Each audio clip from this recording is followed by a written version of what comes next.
Breaking news! The week is flying by, and we have some important updates to share with you. Actually, one of those pieces of news isn't good, but we need to talk about it. Now, another thing. You know the Steelers are facing the Jaguars next weekend, and man, I hope the Steelers are ready. If you believe in this victory, hit that like button hard. If possible, write something like this: Go Steelers! My heart bleeds black and gold. It's great to see fans of all ages following the team. Now, let's get to the point. Let's talk about what's happening in Latrobe, because the Steelers' last training camp practice may have marked a turning point for the entire roster. First, there's no hiding it. We've had injuries. Jonnu Smith had to leave with knee pain. Coach Tomlin doesn't seem too concerned, but it's still a watch list item. Will Howard injured his throwing hand during a quarterback-center exchange and had to leave practice. This isn't the kind of news you want to hear, especially before preseason scrimmages. Ben Skowronek was also being evaluated by the coaches again, and that's already happened twice during training camp. More absences? Calvin Austin III missed his third consecutive practice. Alex Highsmith sat out for the second straight, and while it was just a day off for Jalen Ramsey,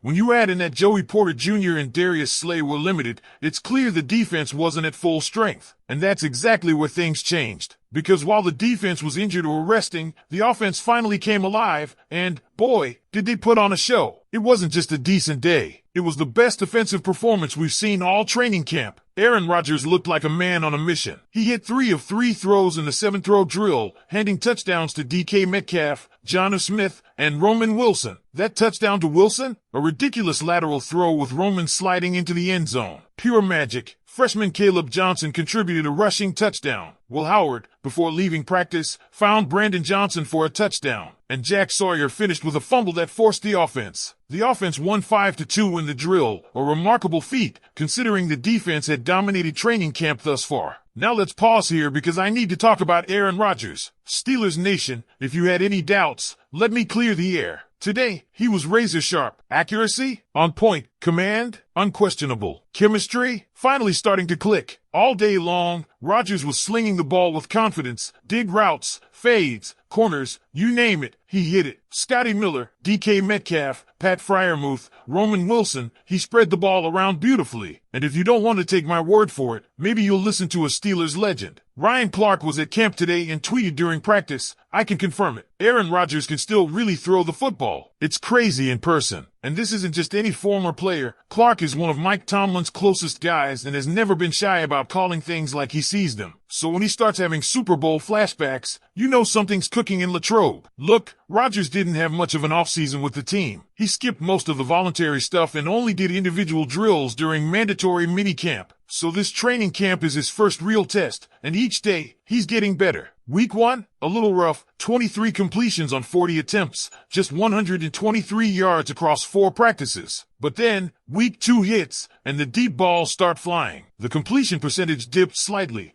but that's because he was pushing it downfield more, and the results speak for themselves. 176 yards, 4 touchdowns, and no interceptions over his last 4 practices before today. And then today, his masterpiece. A big reason for that improvement? His growing connection with DK Metcalf. In week 1, DK and Rodgers hooked up 4 times on 10 targets for just 9 yards. That's not what you want. But in the last week, they connected 12 times on 19 targets for 176 yards and 4 touchdowns, including 40 and 55-yard bombs. And this is just the beginning. But let's pivot to another huge storyline, Roman Wilson. This guy's camp trajectory just flipped on its head. He didn't make much noise in year 1. This year, with George Pickens gone and Calvin Austin sidelined, the pressure is on him to step up. And today, he delivered. Wilson had multiple downfield grabs, his first touchdown of camp, and a nasty 30-yard dig route connection with Rodgers. He was cooking defenders in one-on-ones. This wasn't just a fluke, this was a statement. The coaches have been trying to figure out who can take over that WR2 role,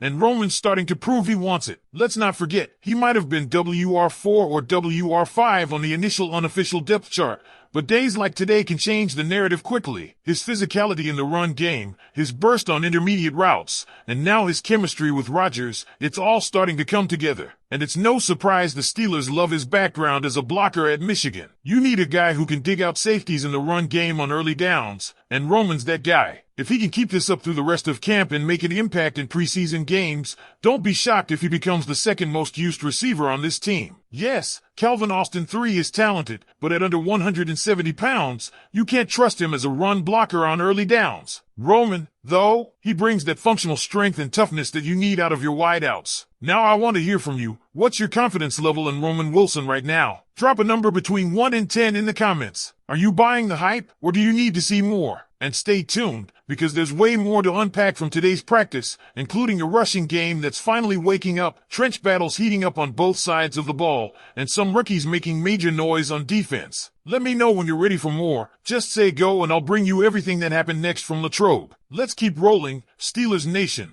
because what happened beyond the passing game in Latrobe today might be just as important as Rodgers' fireworks. This offense didn't just win the air battle, they brought real heat on the ground too. For the first time in camp, the rushing attack finally looked like something Pittsburgh could hang its hat on. And this wasn't just a light jog through open lanes. This was physical, punishing, in-pads football, the kind the black and gold faithful expect. Fully padded practice days separate the contenders from the pretenders, and today we saw guys like Caleb Johnson, Jalen Warren, and Kenneth Gainwell take full advantage. Let's start with Caleb Johnson, who's starting to generate buzz for his vision and decisiveness. He scored a touchdown during the 7 shots drill and looked explosive behind a line that, until now, has struggled to open holes consistently in pads. He wasn't just running into daylight, he was creating it. And that's where this gets really exciting, because this wasn't just a running back story, it was an offensive line story too. After a couple padded sessions where they frankly got manhandled, today was different. The line started to gel, get push, and set the tone in the trenches. That group is finally beginning to understand how to work together,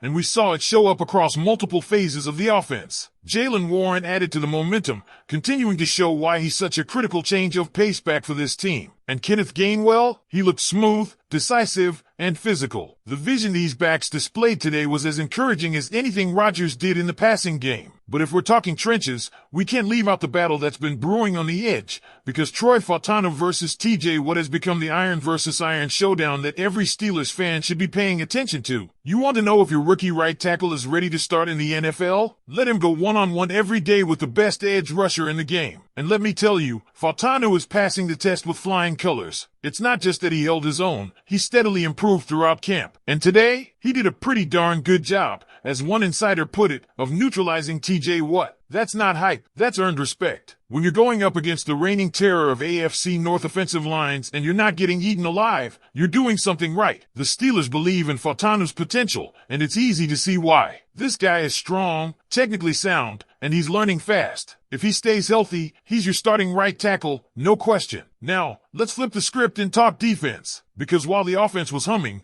the defense had its own highlight moments, even without their top dogs fully active. Today marked Jalen Ramsey's first day off, and let's just say his absence was felt. The second he was pulled from the field, things got easier for Rodgers. Coincidence? I don't think so. Ramsey's role in this defense goes way beyond his position label. He's a corner, a nickel, a safety, a game changer. For now, that's all. I'll be back later if there are more important updates. Don't forget to subscribe and hit the like button, but only do it if you're someone who loves the Steelers. Go Steelers!